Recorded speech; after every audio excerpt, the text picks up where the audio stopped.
Hello mga kalingap. Ayan, magandang araw po ngayon mga kalingap dito sa Taiwan at medyo maaraw. Medyo maaraw kaya hindi masyadong malamig, no? Malapit na ata ang ang summer na naman dito sa Taiwan. Ayan, no? Pero dito paiba-iba ng panahon, no? Parang tao lang, paiba-iba ng ugali. Parang buzzer lang po ni Kalingap Jomar, no? Hindi natin kung ano yung mga pinaglalaban nila, mga kalingap, no? At ito nga guys, no, panibagong reaction tayo ngayon at panibagong araw. Syempre bago natin simulan ang ating reaction, magsa-shoutout muna tayo syempre sa ating founder Kuya Bal Santos Matubang, Ate Edna Vlogs, Kalingap Rab, at sa lahat po ng mga nasa landing pad, ambassador, deputy, mga Kalingap Scouters, mega love shoutout po sa inyong lahat. Ganun din po sa mga OFW, yung mga nandiyan po sa Pilipinas, at syempre sa mga bait na sponsor na walang sawang sumusuporta po sa mga charity vlogger, no, saan man dako ng lugar po dyan sa Pilipinas. Shoutout po sa lahat. At ganun din po sa mga kasamahan ko pong reactor, no, sa Team Bios, Karipa, Kamori, Strikers, Watchers, at sa lahat po ng mga reactor po na nandito sa Kalingap. Ayan. So, nandito tayo sa taas na ulit, sa taas sa labas. Discarte lang para makapag-reaction kasi Sabado ngayon, no? Nandiyan ang mga tawag dito, mga hiyaga. Ano ba tawag nyo sa sa amon nyo mga kalingap? Sa mga OFW dyan, ano tawag nyo sa amon nyo? No? Ako ay, ano ba tawag ko sa kanila? Hiyaga. Hindi ko alam kung anong hiyaga. Basta hiyaga mga kalingap ang tawag ko sa kanila, no? Kaya dito tayo sa labas para makapag-reaction tayo dito sa mga napapanahong mga issue dito sa Kalingap, no? About po dito sa mga basher ni Kalingap Joms na hindi matapos-tapos kung ano ba yung mga pinaglalaban nila. Di ba mga kalingap, tawag dito? Sa Pilipinas po sa news, ang hinahanap po nila ay si Atong Ang. Mayroon daw pong tawag dito ibibigay pag nakita po natin si Atong Ang. Sino ba po si Atong Ang mga kalingap?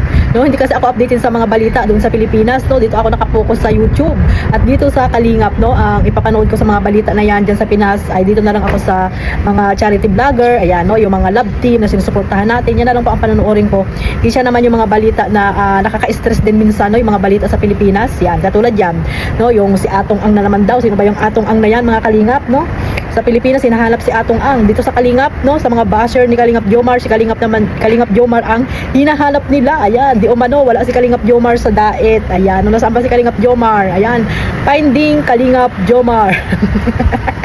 Pero kagabi, di ba, tawag dito, nag-live mga kalingap. At ayun nga, syempre may mga viewers din doon na nag-comment na hinahanap nga daw po si Kalingap Jomar. At sabi nga, doon nga sa live ko, di ba, may nag-comment nga. Hindi natin alam kung sino ba yung nag-comment na yan, kung basher ba or talagang si Kalingap Jomar na lang lagi yung napupuna. Ayan, no, nasa Cebu, no, sa Cebu daw si Kalingap Joms, no. Sabi naman ni Kalingap Jomar doon sa kanyang live, may ano ba doon sa Cebu? Bakit doon siya pupunta, di ba? Piyesta ba doon sa Cebu para pupunta doon si Kalingap Jomar? At sino naman ang pupuntahan ni Kalingap Jomar sa Cebu? Alam na this, di ba? Kaya yun yung Cebu ang kanilang topic na naman ngayon ay alam na kung sino yung nandoon, di ba, sa Cebu, yung nililink nila na si tawag dito, sino ba yun? Si Che. Yeah, si Che nandoon, di ba, sa Cebu mga kalingap. Kaya hanggang ngayon yung mga basher ni Kalingap Jomar ay hindi pa rin nakakalimutan itong si Che. Kaya lang doon sa Cebu. So ngayon tahimik po na naman ang mga basher ni Kalingap Jomar. So kahapon nagbigay na naman sila ng para umingay, no? Para umingay na naman yung mga supporters po ng Jomcar, no? Idinadamay pa nila yung mga tahimik na sumusuporta sa Jomcar at syempre yung totoong talagang nagmamahal po dito sa Jomcar at hindi nag-iisip kung sino ba talaga yung babae or girlfriend ngayon ni Kalingap Joms, di ba? Yan yung mga taong talagang totoong nakasuporta po dito sa Jomcar, no? Pero po ito yung mga basher, no, na walang magawa sa buhay, na talagang araw-araw na lang po ata ay pag hindi nila nakita sa social media or hindi nagla-live, walang upload si Kalingap Jomar or hindi nila nakikita sa mga kung saan dyan ang mga keyboys kasama sa mission ay ayun, gagawa na po nila ng issue itong si Kalingap Jomar. Bakit ganun yung mga basher mga kalingap, no? Nakakainis. Sarap pagtitirisin, no, mga kalingap. Ito ba ay hindi na mga natutulog? Kasi nga ang mga binabantayan nilang nila yung mga galaw, no? Yung mga galawan ng mga leading man like Kalingap Edo, yan si Kalingap Jomar. Iisa po ang senaryo nila, no? Isa po yung kanilang mga ibinabato na mga basher dyan sa dalawa na yan about po sa babae, no? So ibig sabihin, hindi po nila gusto yung tambalang EDSA or Jomcar, no? Hindi hindi sila talagang sulit na nagmamahal dito sa Jomcar mga kalingap. Kasi nga, yan po, hindi naman sila hindi sila naniniwala kung ano ba yung dalawa, di ba? Nakita nyo naman, di ba, sa photoshoot, grabe yung sweet ng dalawa. Or ito ba yung nagbubulag-bulagan lamang sa mga nakikita nila dito sa Jomcar? Or talagang gusto lang talaga nilang sirain kung anong meron pagsasamahan ng Jomcar. Pero hindi po nila po yan mababago ang tawag dito, ang ano ng dalawa mga kalingap, yung tawag dito, nakalimutan ko na, hindi ko na maano ko ano doon term na sasabihin ko mga kalingap, yung kanilang ugnayan sa bawat isa, di ba, ng Jomcar, no? Hindi na nila yan mapaghiwalay, di ba mga kalingap, no? Pero syempre, wag po tayo masyadong maging seryoso kung ano man yung mangyayari po dito sa Jomcar, kasi nga sabi ko nga, lahat ng oras-oras, minuminuto ay may mga pagbabago mga kalingap. Kaya sana po go with the flow lang, no? Pero wag naman natin gayahin 'tong mga basher na dumating na sa puntong parang iba na po yung kanilang mga iniisip, no? Na kesyo may mga babae, si Kalingap Joms, o kung saan pupunta, di ba? At kung pumunta man sa Cebu or saang lugar, Manila, wala na po kayong pakaalam doon, di ba? Hindi na ba pwedeng pumunta ng ibang lugar si Kalingap Jomar na hindi kasama si Carla?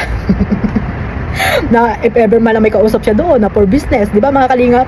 May mga ganyang may mga ganyang senaryo mga kalingap na dapat po ay unawain natin, no? Unawain natin yung mga kalagayan nila, di ba? Wag po natin silang igapos, no? Wag po natin silang igapos sa bawat isa mga kalingap. Palayain din po natin yung mga leading man, no? Like Jomar na hindi naman totoo ay kung ano-ano na yung mga pinag-iisip niyo diyan, no? Na hindi niyo lang makita sa live or sa kanyang mga kasamahan ay kung saan niyo na gustong makarating si Kalingap Joms.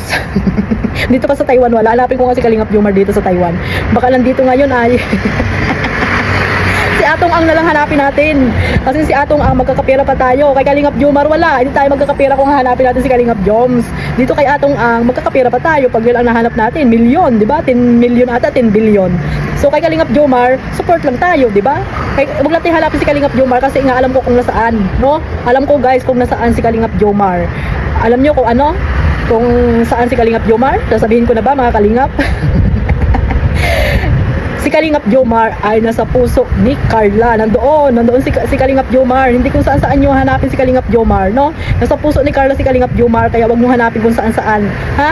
Mga kalingap, mga supporters ng Jomcar or mga basher dyan, wag nyo pong hanapin si Kalingap Jomar kasi nga nandoon sa puso ni Carla, no? At may mga bagay na ginagawa po si Kalingap Jomar. May sariling buhay din po yan na dapat po intindihin po natin at unawain mga kalingap. So ayan lang po, no, sa mga basher dyan, alam nyo na kung saan si Jomar. Ayan, sinabi ko na. Sana maniwala kayo, no? At itigil nyo yung kababas nyo dyan mga kalingap kasi nagiging itsurang ano lang kayo dyan, nai-stress kayo, no? Saka stress nyo, kaya isip nyo kung nasaan si Kalingap Jomar. Ayan, ang itsura nyo. Hindi na maipinta kung ano na yung itsura nyo dyan. Sa kaiisip nyo kung nasaan si Kalingap Jomar. Ayan nga, sinabi ko na, nasa puso ni Carla. Yun lang po ang lagi nyo pong iisipin para po hindi kayo ma-stress. Ayan lang po mga kalingap. Sana po ay huwag nyo pong kalimutan supportahan ang Jomcar, si Kalingap Rob, siyempre ang ating founder, Kuya Bal Santos Matubang, ang inyong lingkod, Kalingap Maymay. Maraming salamat po sa walang sawang pagsuporta sa aking maliit na YouTube channel. God bless us all. Mabuhay po ating kalingap. Bye-bye!